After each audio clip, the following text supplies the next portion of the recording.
Hi guys, I came with the part 2 of one video that I created before.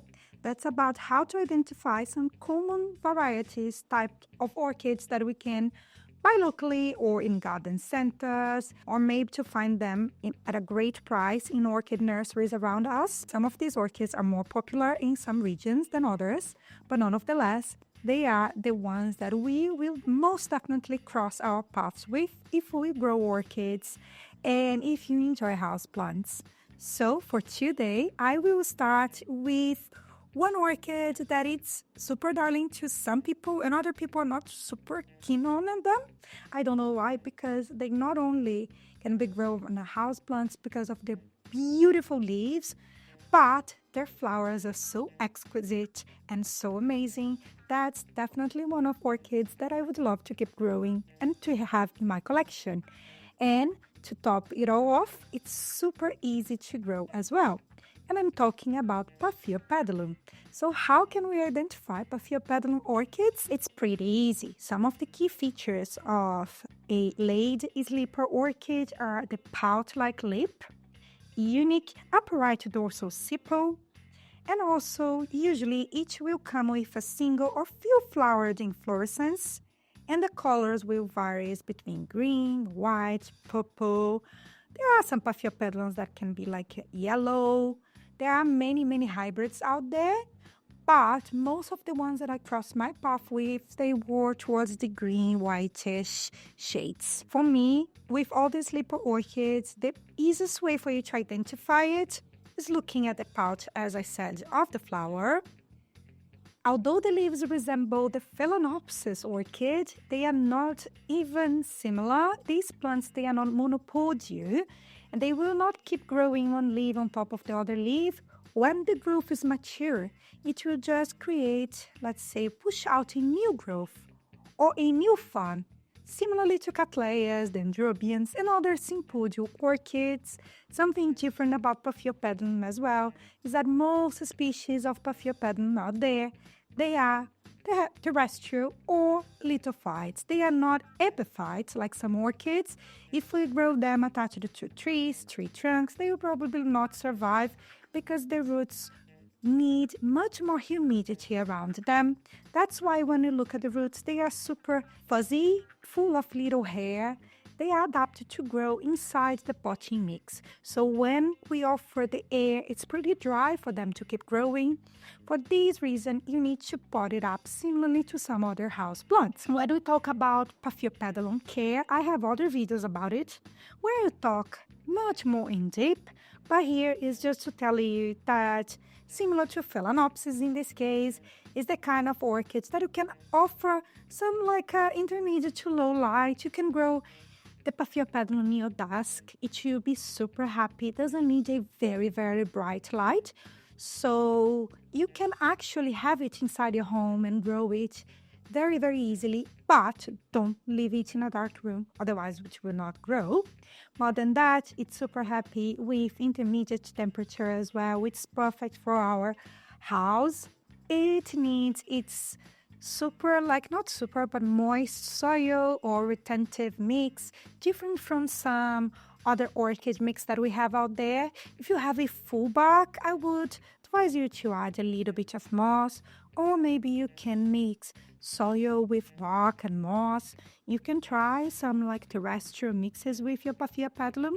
It should work, but always add something to aerate the mix as well. That's really important. More than that, it's a joy to grow Paphiopedilums. At least here in the UK, you can most definitely find it in garden centers. I saw it in garden centers across England, so it's not difficult and it's not super expensive as well. Only if you go into very specific types of Paphiopedilums, but when we talk about the most common hybrids out there, you can definitely find it locally. And as I said, some of them is a joy to grow. And some of the hybrids, they can bloom for you every year as well. They're not as slow as others, so do your research. But that's it. Let's go to the next orchid. The next common orchid that we definitely see in garden centers, at least here where I live, and I've been to Brazil and they were in garden centers and in Europe as well. So they are everywhere because their flowers are amazing.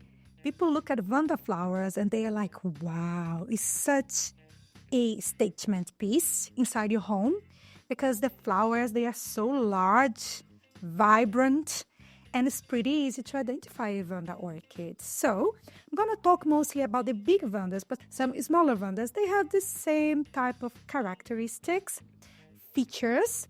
Vandas are monopodial orchids, so like Phalaenopsis, they will grow one leaf on top of the other one, and they will have these leaves coming from a central axis. The leaves are stirred, form, at least if the plant is healthy and should be. The flower spike will emerge among the leaves of this orchid, and usually the inflorescence or the flower spike will come and will produce a number of super large and bright flowers. There are Vandas that push out orange flowers, purple flowers, pink flowers, white. Depends on the hybrid, depends even on the species. The flowers are still very large and they are still very bright. With some miniature Vandas, it's the same thing. They are monopodial. You will notice that the leaves are very sturdy. It's just like a big Vanda, but in miniature form. The leaves are thick, strap-like. And on top of that, these are epiphyte plants. So things that you can look at Vanda orchids is the roots. The roots are very thick, very, very thick because they are capable of stored water and they keep the plant hydrated. They grow in air and absorb humidity from the forest where they grow. For this reason, you always see Vanda plants usually sold in baskets, and the roots are all exposed because they are aerial roots. And even when you pot them up, you're going to see a ton of aerial roots growing and also coming from the main stem and growing freely in the air. We shouldn't cut these roots. We should leave them be because they help your plants to be healthy. Vanda orchids need super bright light, the brightest spot in your house, or bright growing lights. They will reach for light to be able to keep growing. So that for me is the biggest challenge because they are very big. So you need to have a space in your house for them to keep growing and growing. And they will become super tall plants as well. Bear that in mind.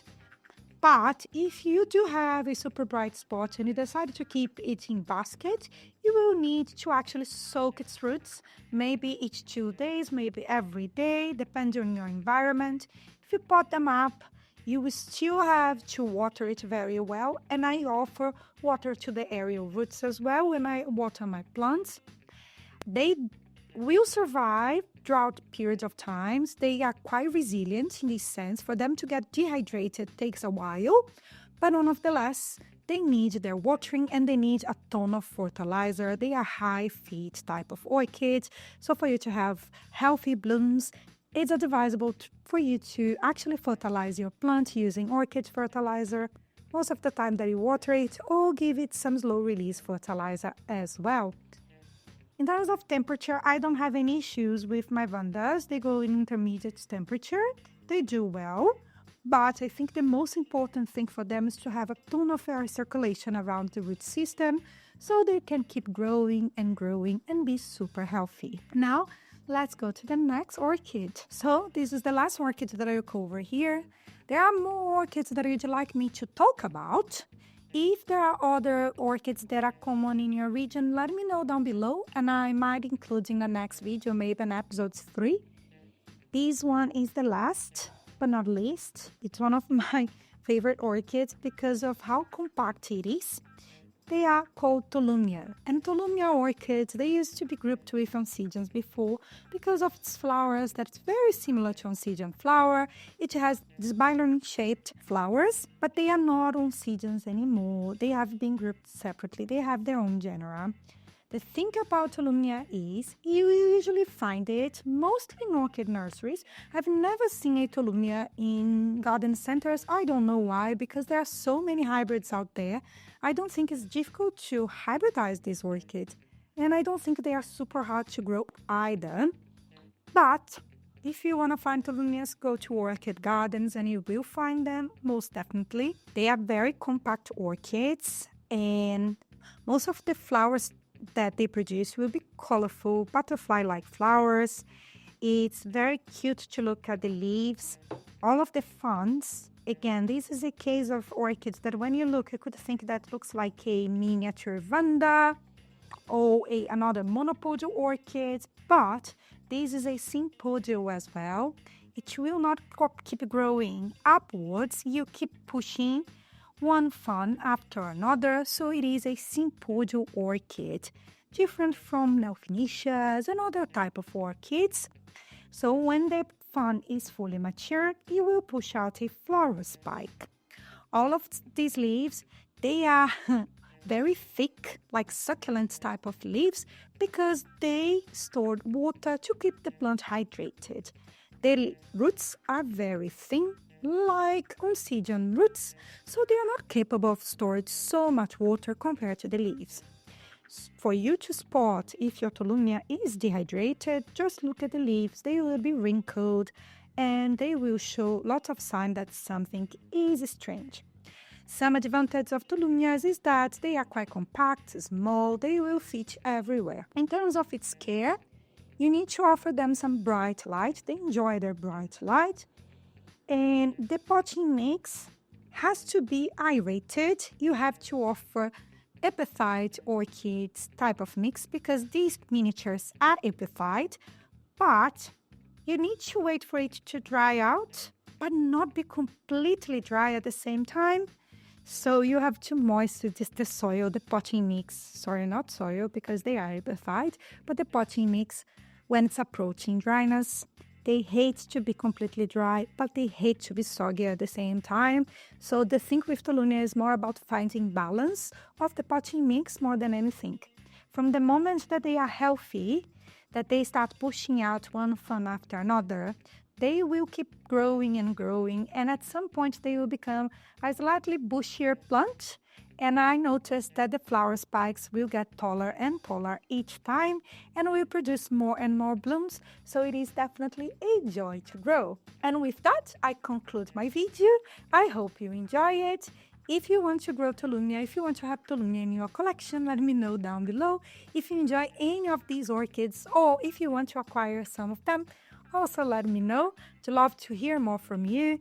If you want to support me a little bit further, there is a super thanks down below. You can leave comments.